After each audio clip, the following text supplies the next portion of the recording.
जनाब हजरत मौलाना सैफुल इस्लाम साहेब बारकल्लाहु फी हयाती।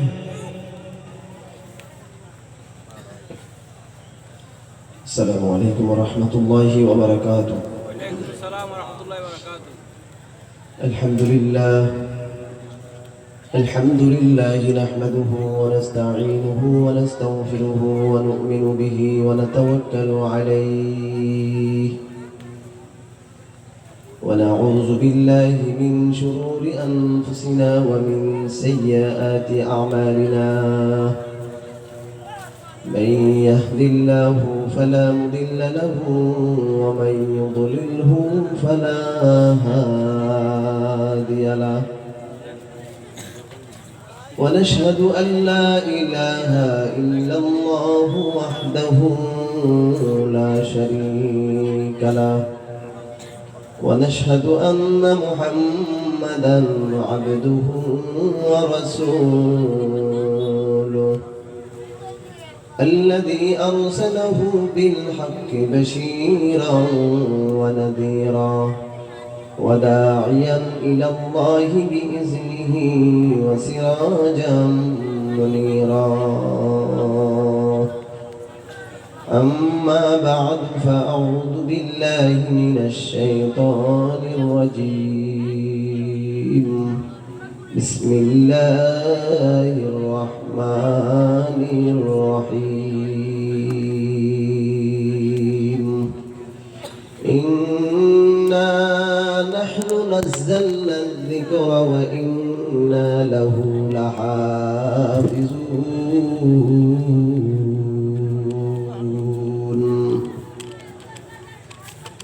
صدق الله العظيم وصدق رسوله النبي الكريم. ونحن على ذلك من الشاهدين.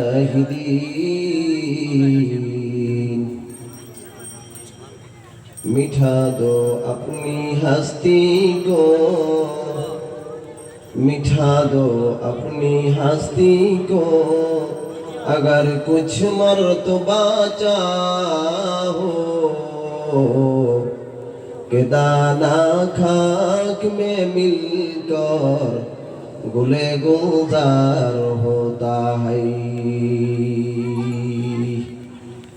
সবাই দরুদ শরীফ পড়ি। আল্লাহুম্মা সাল্লি আলা সাইয়্যিদিনা মুহাম্মদ ওয়া আলিহি ওয়া আসহাবিহি ওয়া বারাক ওয়া সাল্লিম। اللهم بارك على محمد وعلى آل محمد كما باركت على إبراهيم وعلى آل إبراهيم إنك حميد مجيد. মহান আল্লাহ তাআলার দরবারে লাখো কোটি শুকরিয়া যে মহান আল্লাহ আমাদেরকে একটি বছর অতিক্রম করে অতিবাহিত করে দুনিয়ার মাঝে অতি আরাম অতি সুখে রেখে হাজারো মানুষদের কাছ থেকে নির্বাচন করে যাচাই করে বাছাই করে পরকালের ভয়, কবরের ভয়, হাসরের ভয়, মিজানের ভয়, আল্লাহর ভয়কে মাথায় রেখে আরামের গুণকে হারাম করি এই ঠান্ডার মাঝে আল্লাহ সুবহানাহু ওয়া তাআলা আমাদেরকে এখানে বসার মতো তৌফিক দান করেছেন। এজন্য আমরা প্রত্যেকে দিল খুলে প্রাণ খুলে শুকরিয়া জ্ঞাপন করি, বলি আলহামদুলিল্লাহ। আমি আমার আলোচনাকে দীর্ঘায়িত করব না, সংক্ষেপে দু একটা কথা বলবো। যেহেতু আমাদের মাঝে আরো দুইজন আলোচক রয়েছেন, আমি তো সন্দীপেরই মানুষ, বিভিন্ন জায়গাতে প্রোগ্রাম থাকে, আপনাদের সাথে দেখা করার একটা সুযোগ হবে ইনশাআল্লাহ। আমরা প্রত্যেকে চাই আমাদের মাঝে বাহির থেকে, সন্দীপের বাহির থেকে যারা আসে, আমরা প্রত্যেকের ভিতরে একটা আকাঙ্ক্ষা থাকে, আরজু থাকে যে বাহিরদের আলোচকদের কথা শ্রবণ করতে, কি বলেন? এই জন্য আমি আমার আলোচনাকে দীর্ঘায়িত করব না। আমাদের রবকে এত আসতে হলো কেন? আমাদের রবকে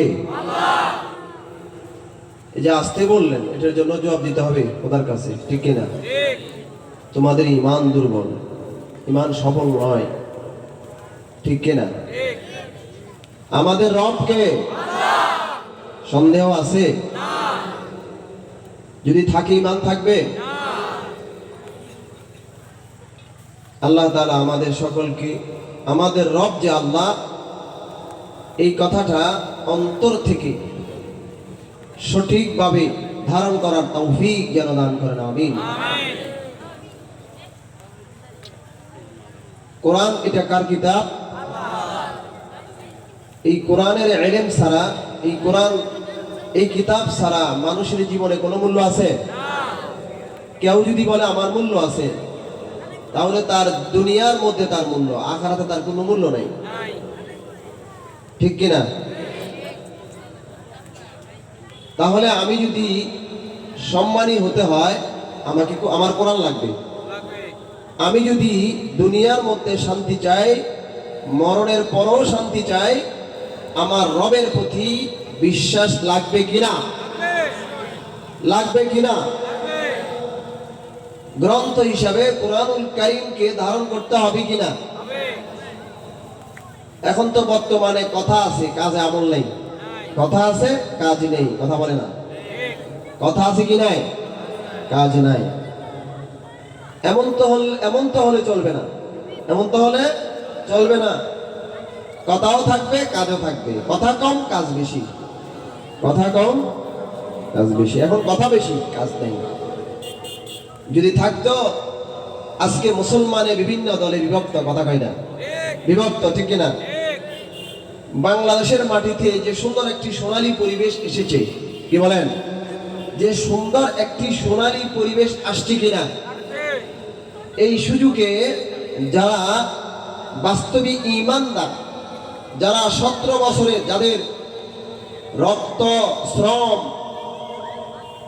ত্যাগ তিতিক্ষায়, যাদের পিঠকে দেওয়ালের সাথে লেগে দেওয়া হয়েছিল, আজকে সেই দিকটাকে বশমরা আমাদেরকে উন্মুক্ত করে দিয়েছে, ঠিক না?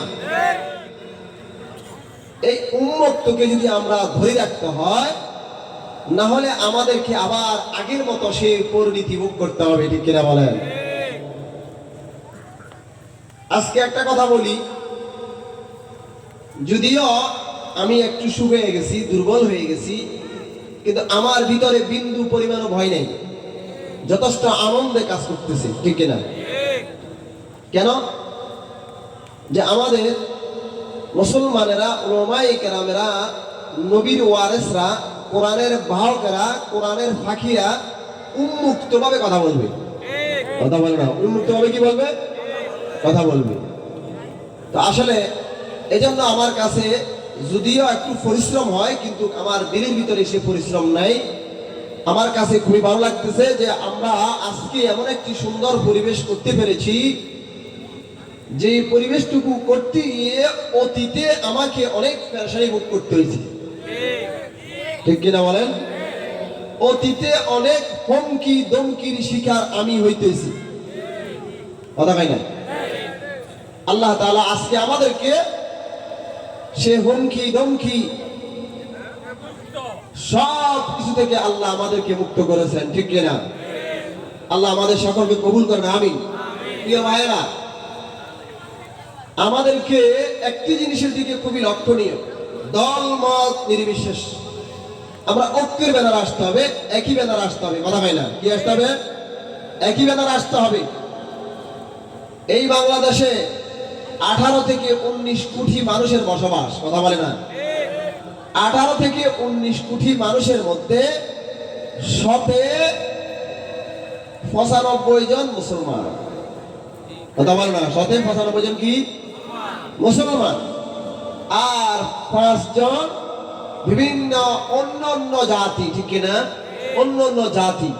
কিন্তু এরপরও আমরা ঐক্য হতে পারি না, আমরা বলিষ্ঠ কণ্ঠে কথা বলতে পারি না, আমরা ন্যায় প্রতিষ্ঠা করতে পারি না, হক প্রতিষ্ঠা করতে পারি না, সমাজকে দুর্নীতি মুক্ত করতে পারি না। তার কারণ একটাই, সেটি হলো আমরা যতদিন পর্যন্ত ঐক্য না হব, ও ভাই, আমরা কি না হবো? ঐক্য না হব, ততদিন পর্যন্ত আমাদেরকে কঠিন বিপদের পর বিপদ থেকে বিপদ ভোগ করার জন্য অপেক্ষা করতে হবে, ঠিক কিনা? প্রিয় ভাইরা, আল্লাহ আমাদের রব কোরআনুল কারীম মহান আল্লাহর কিতাব, আল্লাহর প্রতি বিশ্বাস স্থাপন করতে হবে। আল্লাহ এক। আল্লাহকে বিশ্বাস করতে গিয়ে দুনিয়ার কোন স্বৈরাচার, ইহুদি, নাসারা, খ্রিস্টান, চাকমা, বড়ুয়া আমাদের উপরে কোনো প্রকারের আক্রমণ করবে, আর আক্রমণ খেয়ে আমরা বসে থাকবো, সেটা হবে দুর্বল ইমানের পরিচয়, ঠিক কিনা? সেটা হবে দুর্বল ইমানের পরিচয়। মুসলমান কখনো দুর্বল হইতে পারে না। মুসলমানের জীবন হবে খালেদ সাইফুল্লাহর মতো, খালেদ বিন ওলীদের মতো, হযরতে হানজালার মতো, হযরতে বেলাল হাবশির মতো, ঠিক কিনা? যদি বাস্তব মুসলমান হিসেবে জমিনের মধ্যে বসবাস করতে হয়, সিগালের মতো বসবাস না করে সিংহের মতো বসবাস করতে হবে। কিসের মতো? সিংহের মতো বসবাস করতে হবে। তো যেহেতু আমাদের রব শক্তিশালী, রবের গ্রন্থ পবিত্র কুরআনুল কারীম, যেটি আমাদের জন্য সংবিধান, আমরা হচ্ছি মুসলিম জাতি, আমাদের ধর্ম সত্য, আমাদের ইসলাম সত্য, আমাদের কোরআন সত্য। কি বলেন? সত্য না? সবই তো সত্য। সুতরাং আমাদেরকে এই জিনিসটির প্রতি দৃষ্টি রাখতে হবে, সত্যকে সত্যের জায়গায় স্থান দিতে হবে। সত্যকে সত্যের জায়গায় কি দিতে হবে? স্থান দিতে হবে। কুরআনুল কারীম আল্লাহর কিতাব, এই কোরআন আল্লাহর কিতাব। আল্লাহ সত্যবাদী, ন্যায় পরায়ণ শাসক। যদি তোমরা ন্যায় পরায়ণ শাসককে ন্যায় পরায়ণের জায়গার মধ্যে যদি মানতে হয়, তাহলে কোরআনের সংবিধান এই জমিনে অধিষ্ঠিত করতে হবে, প্রতিষ্ঠা করতে হবে, ঠিক কিনা? কোরআনকে জমিনের মধ্যে প্রতিষ্ঠা করতে হবে। এই কোরআনকে যদি আমি প্রতিষ্ঠা না করি, কোরআনের প্রতি যদি আমি ভালোবাসা পোষণ না করি, কোরআনের প্রতি আমি যদি মায়া না দেখাই, কোরআনকে যদি আমি নাও পড়ি, স্পর্শ না করি, ও বন্ধু, আমি হালাক হয়ে যাব, আমি ধ্বংস হয়ে যাব, ঠিক কিনা? পানি বলে, বন্ধু, তুমি আমাকে না খাইলে আমার কোনো সমস্যা নাই, তুমি যদি না খাও তুমি মরবা, ঠিক কিনা? মুসলমান, পানির কাছে কেউ যায় না, পানির কাছে মানুষ যায়, পানি মানুষের কাছে আসে না। কথা বল। পানি মানুষের কাছে আসে না। মানুষ যদি বেঁচে থাকতে হয় তাহলে পানির কাছে যেতে হবে। বাতাস, মানুষ শ্বাস নিঃশ্বাস নিতে হবে যদি বেঁচে থাকতে হয়, ঠিক কিনা? তাহলে জমিনের মধ্যে এমন কিছু জিনিস আছে, যে সমস্ত জিনিসগুলি মানুষের সাথে সম্পর্ক বসবাস, মানুষ দুনিয়ার মধ্যে বেঁচে থাকার জন্য অনিবার্য। ওই অনিবার্যওয়ালা জিনিসগুলি যেমন বাতাস, যেমন পানি, বাতাস, এগুলি এমন জিনিস যেগুলি মানুষ মুহতাজ। পানি, বাতাস মানুষের মুহতাজ নয়। আল্লাহ বলেন, জমিনের মধ্যে আমি বান্দার মুহতাজ নয়, বান্দা আমার মুহতাজ। বান্দা যদি আমাকে না মানে, বান্দা যদি আমাকে রব বলি স্বীকার না করে, তাহলে আমার কিছু আসবেও না, যাবেও না, বরং সব বান্দা ধ্বংস হয়ে যাবে, মুসলমান ধ্বংস হয়ে যাবে, ঠিক কিনা? মানুষ ধ্বংস হয়ে যাবে। আল্লাহ বলেন, আমার কোনো সমস্যা নাই, বন্ধু, তুমি আমাকে যদি না মানো, আমার কিছু আসবেও না, যাবেও না, তুমি ধ্বংস হয়ে যাবা। কোরআন বলে, আমি রব্বি কারীমের গ্রন্থ, মহাগ্রন্থ আল কোরআনুল কারীম, তোমরা যদি কোরআনকে যদি না ধারণ করো, কোরআন তোমাদের মুহতাজ নয়, তোমরা কোরআনের মুহতাজ। আমরা কিসের মুহতাজ? কোরআনের মুহতাজ। কোরআন আমাদের মুহতাজ নয়। কোরআন বলে, আমাকে বললেও আমার কিছু আসবেও না, যাবেও না, তুমি যদি না পড়ো তাহলে তুমি ধ্বংস হয়ে যাইবা, হালাক হয়ে যাইবা। আল্লাহ রাব্বুল আলামিন কোরআনুল কারীমের মধ্যে বলেন, কোরআন জমিনের মধ্যে যখন পাঠানো হয়েছে, কোরআন আমার নবীর কাছে কোরআন নাযিল করার আগে আমার নবীকে উম্মি বলা হয়েছিল। কি বলা হয়েছে? উম্মি বলা হয়েছিল। নবীর নিকট যখন কোরআনুল কারীম কখনো 1 আয়াত, কখনো 2 আয়াত, কখনো 3 আয়াত, কখনো 4 আয়াত, কখনো 5 আয়াত যখন নবীর কাছে অবতীর্ণ হতে শুরু করলো, নবীর নিকট যখন ক্রমান্বয়ে এক আয়াত যখন নবীর সিনা মুবারকের মধ্যে প্রবেশ করতে আরম্ভ করলো, আমার আপনার নবী জমিনের মধ্যে সম্মানী নবীর স্থানে, সম্মানী জায়গার মধ্যে আমার আপনার নবী সম্মানী স্থানে সম্মানের মর্যাদার আসন লাভ করে। কিসের মাধ্যমে? কোরআনুল কারীমের মাধ্যমে। হুয়াল্লাযী ইউনাজ্জিলু আলা আবদিহি আয়াতিন বায়িনাত। আল্লাহ বলেন, এই কোরআনের মাধ্যমে আমি আমার নবীকে সম্মানী করেছি। সুবহানাল্লাহ। কিসের মাধ্যমে? কোরআনের মাধ্যমে নবীকে আল্লাহ কি করেছেন? সম্মানী করেছেন। কোরআন এমন দামি জিনিস, কোরআন এমন দামি গ্রন্থ, যে মানুষ পড়ে তার আমলের মধ্যে 10টা নেকি লেখে। কে কথা কন? এক শব্দের বিনিময়ে 10টা নেকি লেখে, 10টা নেকি লেখে। সুবহানাল্লাহ। কোরআনের থেকে যদি একটা শব্দ পড়া যায়, আমার আপনার আমলের মধ্যে 10টা নেকি লেখা হয়। সেই কোরআন যে ব্যক্তি ধারণ করবে, ওই মানুষটা হবে দুনিয়ার মধ্যে সবচেয়ে দামি মানুষ, সবচেয়ে সম্মানী মানুষ। আল্লাহ বলেন, এই কোরআন এত দামি কিতাব, কোরআন এত দামি কিতাব, কোরআন এত দামি গ্রন্থ, যদি কোনো মানুষ ধারণ না করে, কোরআনের কিছু আসবেও না, যাবেও না। আল্লাহ বলেন, দুনিয়ার কোনো মানুষ যদি কোরআন ধারণ না করে, এই কোরআনের সংরক্ষণের দায়িত্ব আমি আল্লাহর। আমি এই কোরআনের সংরক্ষণের দায়িত্ব, এই কোরআনের হেফাজতের দায়িত্ব কে কথা বলে না? আল্লাহ তাআলা কোরআনুল কারীমের মধ্যে আল্লাহ বলেন, ইন্না নাহনু নাযালনা যিকরা ওয়া ইন্না লাহু লাহাফিজুন। আল্লাহ বলেন, কোরআন আমি অবতরণ করেছি, এই কোরআনের সংরক্ষণের দায়িত্ব আমার, এই কোরআনের হেফাজতের দায়িত্ব কার? কথা বলে না? কোরআনের সংরক্ষণের দায়িত্ব আমার। আমি বলতে চাই এলাকাবাসীর থেকে, যদি আমরা কোরআনের সাথে যদি সম্পর্ক না করি, কোরআনকে যদি আমরা না পড়ি, তাহলে আমাদের জীবন ধ্বংস, ঠিক না? আমাদের জীবন কি হয়ে যাবে? ধ্বংস হয়ে যাবে। এজন্য প্রিয় ভাইরা, আমাদের সকলকে কোরআনকে ধরতে হবে, কোরআনকে ধরতে হবে। যেহেতু আমি তো এখানের এই মুহূর্তে আলোচনা যদি আমি করি, তাহলে আমার আমন্ত্রিত মেহমান যারা, তারা বয়ান করার সুযোগ নাই। এজন্য আমি আপনাদেরকে শুরু বলছি কথা সংক্ষেপ। তো আমি আপনাদের কাছ থেকে একটি জিনিস চাইবো, যেহেতু আমাদের প্রধান আলোচক, প্রধান মেহমান আমাদের মাঝে এসে গিয়েছেন, এরপর আমাদের ধারাবাহিকভাবে আলোচনা ইনশাআল্লাহ চলতে থাকবে। আমি আপনাদেরকে লাস্ট কালাম, আখিরি কালাম হচ্ছে, আখিরি কথা হচ্ছে আপনাদের উদ্দেশ্যে, সেটি হলো আমরা এই মাদ্রাসা হওয়া মানে এই এলাকাকে আলোকিত করা। কথা বলে না? এই মাদ্রাসা হওয়া মানে কি? এলাকাকে কি করা? আলোকিত করা। আপনারা কেউ যদি আলোর দিকটা স্বীকার নাও করেন, আলোর দিকটা যদি এলাকার কোনো মানুষ যদি স্বীকার না করে, অন্তত আমি মাওলানা সাইফুলের নিকট এই ধরনের বিবৃতি এসেছে, আমাকে একজনে খারাপ ভাষায় একটা গালি দিয়েছে, এই লোকের কারণে এই এলাকার জমি বেচা যেত না, জমি বিক্রি হতো না। আজকে এই লোকের কারণে 1 করা জমি 2 লক্ষ টাকা। 1 করা জমি কত? 2 লক্ষ টাকা, 3 লক্ষ টাকা।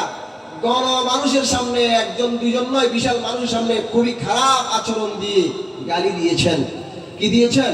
গালি দিয়েছেন। প্রিয় ভাইরা, তাহলে আমি সেদিন থেকে আমার কাছে খুবই ভালো লেগেছে, কেননা যে আল্লাহ সত্য, আল্লাহর কোরআন সত্য, আল্লাহর কোরআনের ছায়া ছোঁয়া এই জমিনে লাগার কারণে জমির দাম এখন 2 থেকে 2.5 লক্ষ টাকা হয়েছে। কথা কন, ঠিক না বলেন? কিসের কারণে? কোরআনের কারণে। যদি কোরআন না হতো, তাহলে কোরআনের মাদ্রাসা হওয়ার আগে মতিয়াপুর স্কুল, কথা কন, মতিয়াপুর প্রাইমারি, আমাদের রাস্তার মাঝে আরেকটা প্রাইমারি, কয়টা? কথা হয় না? 2টা। কিন্তু আপনার দেলোয়ারখা সড়ক থেকে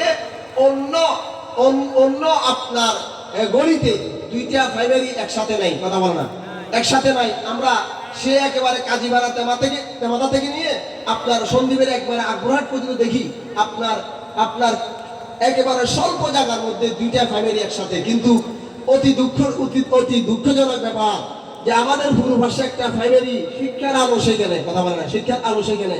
আমাদের পশ্চিমে একটা শিক্ষার আলো আছে কিনা? কিন্তু এগুলি থাকা সত্ত্বেও জমির দাম কি হয় নাই? বৃদ্ধি হয় নাই। জমির দাম বৃদ্ধি পেয়েছে কোরআনের ছায়া লাগার কারণে, কোরআনের ছোঁয়া লাগার কারণে, ঠিক কিনা বলেন? আল্লাহ সুবহানাহু ওয়া তাআলা তাকে সঠিক বুঝদান করুন। প্রিয় ভাইরা, আমি কথা লম্বাই আর করবো না, এতটুকু আপনাদের কাছে বলবো যে আলহামদুলিল্লাহ এই মাদ্রাসা 2023 সাল জানুয়ারি, গত বছর 23 সালের আমাদের যে একটা মাহফিল হয়েছিল, সেই মাহফিল থেকে আজকের এই মাহফিল পর্যন্ত আলহামদুলিল্লাহ আপনাদের আন্তরিকতায় আপনাদের খাস নেক দোয়ায় মাদ্রাসা অতি সুন্দরভাবে সুচারিত রূপে পরিচালিত হয়ে আসছে। যদিও আমার অনেক রক্ত হরণ হয়েছে, শরীর অনেক দুর্বল হয়ে গেছে, যেহেতু আমাদের এখানে এই মাদ্রাসার মধ্যে আমাদের প্রায় 6 থেকে 7 জন মুদারিস, আমাদের এখানে লিল্লা বোর্ডিং, আপনার খাবারের ব্যবস্থা আছে। এই মাদ্রাসা পরিচালনা করতে গিয়ে আমাদের সেই মাহফিল টু মাহফিল, আমি আপনাদেরকে বলি, আগামী অর্থাৎ 2023 সাল থেকে নিয়ে 24 সাল মাহফিল পর্যন্ত আমাদের প্রত্যেক মাসের মধ্যে 70-80, এর ভিতরে আমাদের এখানে আরো 2-একটা শ্রেণী ছিল কিতাবখানা, আমরা সেটা বন্ধ করে দিয়েছি অর্থনৈতিক দুর্বলতার কারণে। কিসের কারণে? অর্থনৈতিক দুর্বলতার কারণে। তো এর মধ্যে আমাদের প্রত্যেক মাসে আমাদের যে ব্যয় হচ্ছে, অর্থাৎ প্রায় 70,000 প্রত্যেক মাসে, 60 থেকে 70,000 টাকা প্রত্যেক মাসে ব্যয় হচ্ছে। কিন্তু আমাদের এই মাদ্রাসার মধ্যে মাসিক আয় কোনো মাসে 4,000, কোনো মাসে 5,000। আমি যখন সন্দীপ, আমাদের এই মাদ্রাসা 3টা বোর্ডের অন্তর্ভুক্ত। কয়টা বোর্ডের অন্তর্ভুক্ত? ফটিয়া অন্তর্ভুক্ত, হাটাদারি অন্তর্ভুক্ত, আল হাইয়াতুলিয়া, বেফাকুল মুদারসে কওমিয়া, সন্দীপ ইত্তেহাদুল মুদারসে কওমিয়া, 3টা বোর্ডের অন্তর্ভুক্ত। আমি যখন মাঝে মাঝে বলি, আমার সন্দীপের অন্যান্য পরিচালকরা বলে আরেক মর্দ মুজাহিদ, তারা বলে। তো আমি তো নিজে হজম করতেছি যে আমার কত কষ্ট হচ্ছে, কত পেরেশানি আমি ভোগ করতেছি। যখন তাদেরকে আমি বলি আমাদের এই মাদ্রাসার মধ্যে মাসিক খরচ হচ্ছে, আগে হয়তো প্রায় লাখের মতো, যেহেতু শিক্ষকের পরিমাণ বেশি ছিল, কথা বলেন, শিক্ষকের পরিমাণ কি ছিল? বেশি ছিল। এখন শিক্ষকের পরিমাণ কম, অর্থনৈতিক দুর্বল, এই জন্য আমরা অনেকটা পিছিয়ে এসে গেছি। যেখানে মাসিক আমাদের ব্যয় হচ্ছে 70,000, আর ব্যয় হচ্ছে 70, আয় হচ্ছে 5,000। কথা বলেন, আয় কত? 5,000। আমার এখানে অত্র মাদ্রাসার পরিচালনার ক্ষেত্রে আমাদের সকল শিক্ষকের কাছে আমার দায়িত্ব। মাসে যে বেতনগুলি উঠায় এগুলো শিক্ষকের দায়িত্ব। আমি মাদ্রাসা থেকে 1 টাকাও নিই না, বরঞ্চ প্রত্যেক মাসে 10,000, 15,000, 20,000 টাকা আমাকে দিতে হয় প্রত্যেক মাসে। আমি আমার চাকরি, আমি অন্যত্র চাকরি করি, সেখান থেকে এখানে কিছু টাকা প্রত্যেক মাসে আমি দিই, এই মাদ্রাসা দিতে হয়। প্রিয় ভাইরা, তো এভাবে এই মাদ্রাসা এই পর্যন্ত নিয়ে এসেছি। আমি আপনাদের কাছে বলতে পারি, যেটি সত্য কথা, বলার মধ্যে কোনো দুর্বলতা নাই। অতীতের কথা বলছি। আমরা অতীতের যারা রাষ্ট্রনায়ক ছিলেন, রাষ্ট্রের মূল দায়িত্বে যারা ছিলেন, আমরা তাদের কাছ থেকে একটি চাউলও পাই নাই। আমাদের মাদ্রাসা দীর্ঘ 10 বছর প্রতিষ্ঠিত হওয়ার পরে সরকারি বরাদ্দ থেকে একটি চাউল আমরা পাইনি। বরঞ্চ আমি একটি দরখাস্ত দিয়েছিলাম, আমার সে দরখাস্ত দেখার সাথে সাথে বললো এ তো এর দূরের মধ্যে সিঁড়ি ফেলে দিয়েছে, পাইনি আমরা। অথচ সন্দীপের মধ্যে সবচেয়ে দরিদ্র, সবচেয়ে গরিব, সবচেয়ে অসহায় এলাকা হচ্ছে এই মুসাফুর 7 নম্বর ওয়ার্ড। কথা ঠিক কিনা বলেন? আপনার কথা আসতে বললেন কেন? ঠিক কিনা? যদি সরকারি অনুদান যদি পেতে হয়, সরকারি অনুদান পাওয়ার যোগ্যতা রাখে, রাষ্ট্রের হক, জনগণের হক, তাহলে এই 7 পাওয়ার হক দিছিল। ঠিক কিনা বলেন? আমরা পাইনি। যদি পেতাম, আমাকে আমার শাইখ বললেন যে হযরত আপনাদের এখানে তো বিল্ডিং নেই। তো আমি বললাম কিভাবে বিল্ডিং করব? আমি তো নানা হয়রানির শিকার, অনেক হয়রানির শিকার। যাই হোক, আমি হয়রানি করছি, আল্লাহ তাকে হেদায়েত দান করুন, আল্লাহ তাকে সঠিক বুদ্ধি দান করুন। আমি আমার কথাকে সেদিকে আমি যাচ্ছি না। তো আমি আপনাদের কাছ থেকে এতটুকু আকুল আবেদন বলবো, এবার আপনি আপনার পরিবারের দিকে একটু লক্ষ্য করুন। পরিবারের মধ্যে যদি মাসে যদি 20,000 টাকা ব্যয় হয়, ধরে নিলাম 20,000 টাকা, মাত্র আয় যদি 3,000 টাকা হয়, যিনি পরিবারের কর্ণধার, যিনি পরিচালক, বাকি 17,000 টাকা প্রত্যেক মাসে সে কোত্থেকে ব্যবহার করবে? কথা বল, সে কোত্থেকে আনবে? কথা হয় না? হ্যাঁ, কোত্থেকে আনবে? প্রিয় ভাইয়েরা,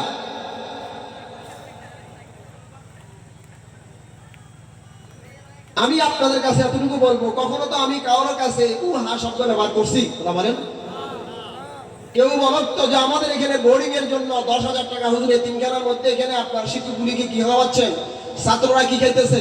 ধরেন আমার পক্ষ থেকে আমি 20,000 টাকা দিলাম, 3 বস্তা চাউল দিলাম, 40,000 টাকা দিলাম এই এতিমখানা চালার জন্য, শিক্ষকের বেতনের জন্য। কথা হয় না? শিক্ষকের একজন লোক তো বলতে পারবে না আমাকে যে আমি ওইভাবে দিছি। প্রিয় ভাইয়েরা, যদি এগুলি বলি, আসলে এগুলি বলার কথা নয়। তো আসলে কারণে এগুলি বলতে হচ্ছে, যেগুলি না বললে হয়তো আপনাদেরকে আমি একটা বিষয় যদি না বলি, হয়তো আপনাদের বিষয়টা ওয়াকিফ করতে পারবো না, জানাইতে পারবো না। আপনারা জানেন সন্দ্বীপের এবং বিভিন্ন প্রান্তে আলহামদুলিল্লাহ অসংখ্য মাদ্রাসা হয়েছে। আমি মনে করি এই মুসাফুর যদিও দরিদ্র এলাকা হয়, আমাদের মাদ্রাসার যে ফেস, আমাদের এখানে যে সৌন্দর্য, আমার মনে হয় এই অঞ্চলের ভিতরে এত সৌন্দর্যের পরিবেশে আমাদের মতন এরকম জায়গাওয়ালা মাদ্রাসা নাই। আছে কিনা? কথা বলেন না। আপনারা আসছেন রাত্রে, দিনের বেলা আসলে দেখতেন এখানে কত সুন্দর ফেসে প্রতিষ্ঠান। বিল্ডিং চাইলে মুহূর্তের মধ্যে উঠানো যাবে, ঠিক কিনা? উঠানো যাবে, শুধু অর্থের প্রয়োজন। তো আমি আপনাদের কাছে আর আমার কথাকে আমি লম্বা করব না, দীর্ঘায়িত করব না। সর্বপ্রথম আমি যে স্বল্প সময় নষ্ট করেছি এর জন্য ক্ষমার প্রার্থী। আপনাদের কাছে আমি একটি জিনিস দোয়া চাইব, আমি যেন একমাত্র তাওয়াক্কালতু আলাল্লাহ, তাআল্লুক আল্লাহ, আল্লাহ সন্তুষ্টি, আল্লাহর সাথে সম্পর্ক, এবং আল্লাহ যেন আমার রতে মনে শক্তি দান করে, আমি যেন এই মাদ্রাসাটাকে আল্লাহ এবং রসুলের সুনজরে যেন এই প্রতিষ্ঠানটাকে আমরা আরো সুন্দররূপে সুচারিতভাবে প্রতিষ্ঠা করতে পারি। আল্লাহ সুবহানাহু ওয়া তাআলা আমাদেরকে যেন সে তৌফিক যেন দান করেন। আমি আমার কথাকে এতটুকুর মধ্যে সমাপ্তি করলাম। আজকের যেহেতু আমাদের মেহমান আমার ভাই নাজিম সাহেব, আমরা সবাই চিনি, আলহামদুলিল্লাহ ওনাদের এই মুসাফুর নয় পুরা সন্দ্বীপের মধ্যে ওনাদের আপনার কর্ম কাজের একটা সুনাম পুরা সন্দ্বীপের মধ্যে আছে। এবং আমরা আরেকজনকে দাওয়াত দিয়েছিলাম, এই অঞ্চলের একজন মানুষের এবং গরিব অসহায়ের সেবক আপনার সোলাইমান বাদশা সাহেব, তিনি আসতে পারেন নাই, অসুস্থ। তার স্থলে তিনি আরেকজনকে পাঠাইছেন, তার সন্তানকে পাঠাইছেন। তারপরে আমাদের আরেকজন এই অঞ্চলের জন্য বিশ্বস্ত এবং সকলের কাছে আপনার পরিচিত জনাব মোহাম্মদ হুমায়ুন মেম্বার সাহেব, তিনি আমাদের মাঝে এসে উপস্থিত হয়েছেন। আমরা ইনশাআল্লাহ ওনারা আসবেন, ওনারা মঞ্চে বসবেন, আমাদের সামনে আমাদের প্রধান বক্তা কথা বলবেন। এরপরও আমরা ওনাদেরকেও দুই তিন মিনিট কথা বলার জন্য একটু সুযোগ করবো ইনশাআল্লাহ। আল্লাহ সুবহানাহু ওয়া তাআলা আমাদের সকলকে, আমাদের আজকের এই আলোচনাকে সকলের জন্য হেদায়েতের উসিলা এবং আমাদের মৃত সকলের জন্য নাজাতের উসিলা, এলাকা থেকে রোগ বিমার বড় মুসিবত থেকে মুক্তির সুযোগ আল্লাহ তাআলা আমাদের সকলদের যেন করে দেন। আমা তৌফিক ইল্লা বিল্লাহ। লাস্ট কালাম, আখের কথা হচ্ছে আমাদের প্রধান আলোচক এবং আমাদের প্রধান আলোচকের পরে আমাদের আরেকজন আলোচক আছেন হাফেজ মাওলানা মনসুরুল্লাহ জিহাদি সাহেব, তিনিও বয়ান করবেন। আমাদের বয়ানের পরে আমরা হালকা এখানে আয়োজন আছে, আমরা আখিরি মোনাজাত দিয়ে শেষ মুখ থেকে আমরা তাবারুকগুলি গ্রহণ করে ইনশাআল্লাহ আমরা এখান থেকে বিদায় নিব। ওমা তৌফিক ইল্লা বিল্লাহ। আসসালামু আলাইকুম ওয়া রাহমাতুল্লাহি ওয়া বারাকাতুহু। আলহামদুলিল্লাহ, অত্যন্ত মুবারকবাদ। দীর্ঘ সময় পর্যন্ত চমৎকারভাবে আলোচনা পেশ করেছেন। সম্মানিত হাজরিন, আমরা যে সমস্ত ভাইয়েরা গেটের মধ্যে দাঁড়িয়ে আছি, আমরা দয়া করে মেহরবানি করে আমরা ভিতরে এসে বসে পড়ি।